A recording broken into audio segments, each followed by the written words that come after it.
യഹൂദാ ഗോത്രത്തിലെ സിംഹം. സിംഹം കാട്ടിലെ രാജാവാണ്. സിംഹത്തിൻ്റെ പ്രത്യേകതകളിൽ ഏറ്റവും പ്രധാനപ്പെട്ടത് വെറുതെ ഇരിക്കത്തില്ല.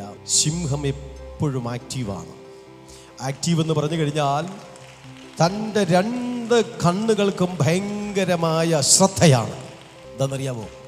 ലക്ഷ്യം. ഞാനൊരു രാജാവാണ്, ഞാൻ എൻ്റെ രാജസ്ഥാനത്തെ നിലനിർത്തും. ചുമ്മാ എങ്ങനെയെങ്കിലും ലേസിയായിട്ട് നടന്ന ഏതെങ്കിലും വല്ല കാട്ടുപന്നിയോ കാട്ടുപോത്തോ ആനയോ ഒക്കെ കയറി അവിടെ രാജാവാകും. ശരീരം കൊണ്ടവരൊക്കെ വലിയ ആൾക്കാരാണ്. പക്ഷേ ശരീരം കൊണ്ട് ചെറുതാണെങ്കിലും മനസ്സുകൊണ്ട് സിംഹത്തെ സംബന്ധിച്ചിടത്തോളം ചെറുതല്ല, അതെപ്പോഴും വളരെ വലുത് മാത്രമേ ചിന്തിക്കുള്ളൂ. ഞാൻ രാജാവാണ്, ഞാൻ ഈ കാടിനെ മുഴുവനും ഭരിച്ച് നടത്താൻ വേണ്ടിയിട്ടുള്ള ആളാണ്.